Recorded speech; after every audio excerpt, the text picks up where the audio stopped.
Yes, Kenya. Tamu sana, tamu sana, tamu sana, yes.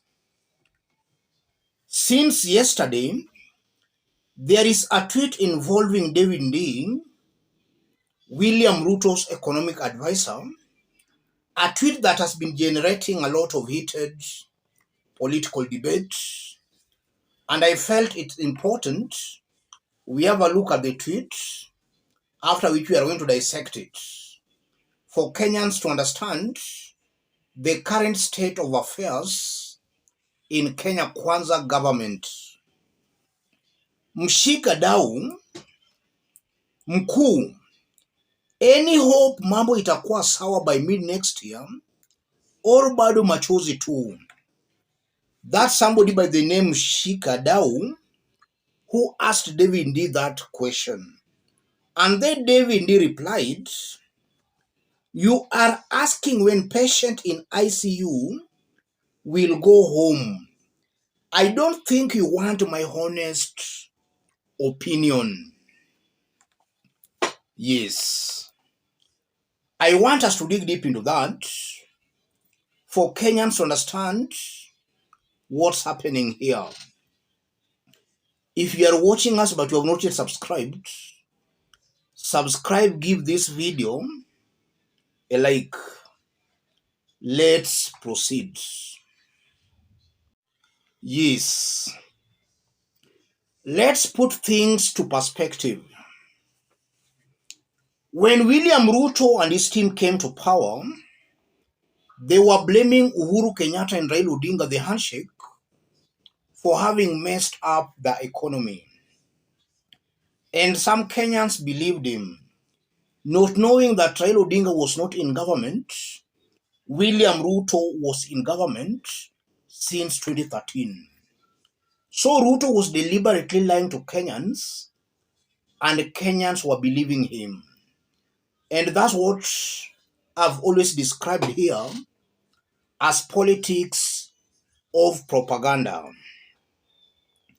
And then as time was going by, the government was not performing, and Kenyans have started becoming a little bit jittery. So William Ruto and his team kept asking for more time. Give us 3 months, give us 6 months. All those durations have passed. Things are moving from bad to worse, and soon things will be worse. And at a point, William Ruto started saying that he had stabilized the economy. And for those who can remember, there was a time Rigathi himself made it very clear that William Ruto had fulfilled 50% of the promises he made to Kenyans. So this is a team that keeps on moving back and forth.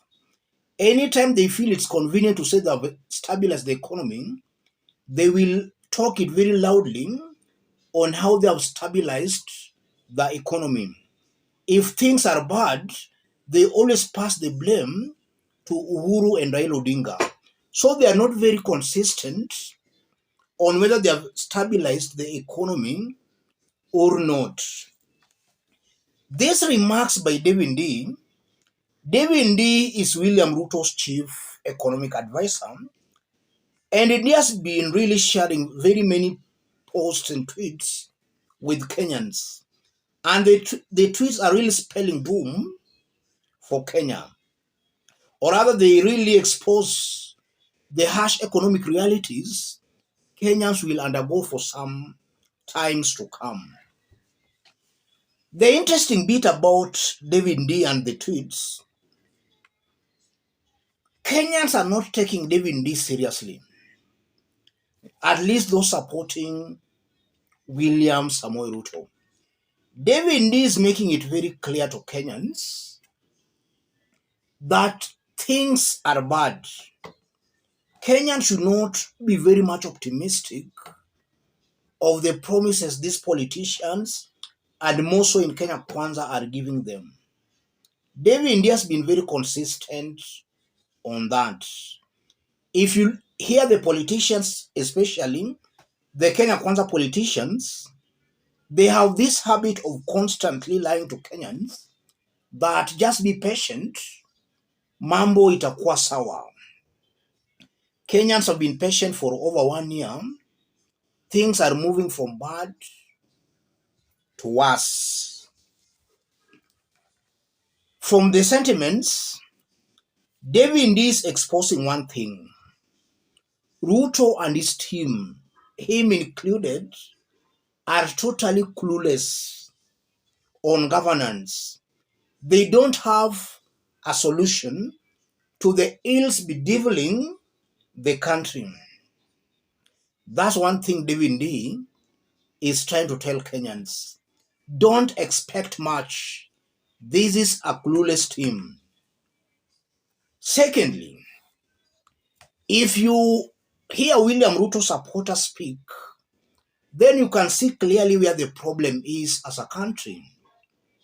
Kenyans are still politically naive.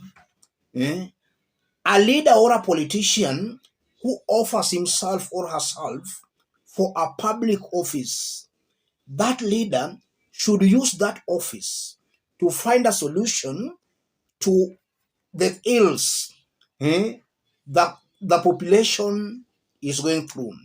Those offices are not tribal offices. They are meant to help the population. From what we have seen in the 1 year of Ruto's regime, it's clear that Kenyans are still very naive. They think that by the virtue that they are Kalenjins or they come from the mountain, and the president comes from the mountain, then that's enough. That's not enough. This leader, whether your father, your mother, your tribesman, he or she is charged with the responsibility of making sure he brings development or he finds a solution to the ills the population is going through, not just being in office boasting that actually they won an election.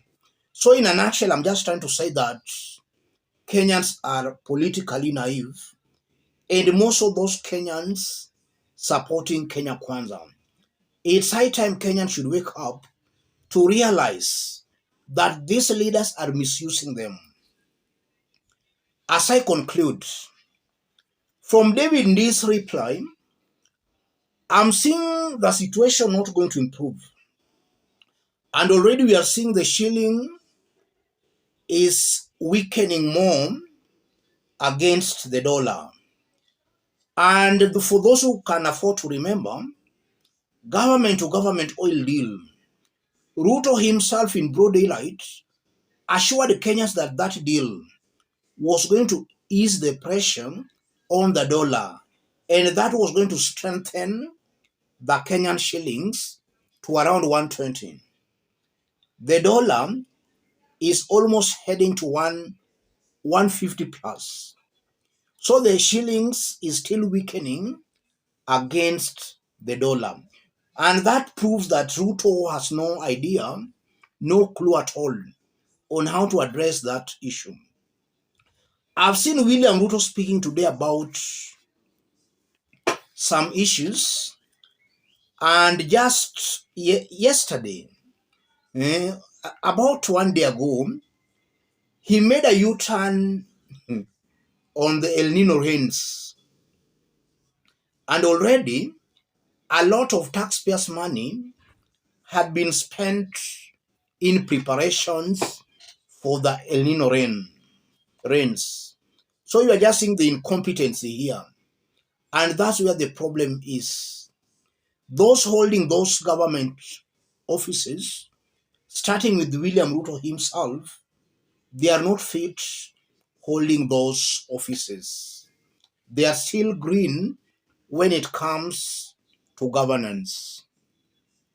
How I just wish they could be men and women brave enough to resign, because it's clear they have no solution, ladies and gentlemen. Let me stop it there for now. If you are watching us but you have not yet subscribed, subscribe, give this video a like.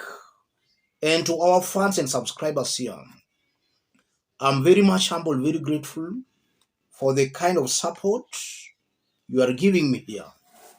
God bless you. God bless Kenya.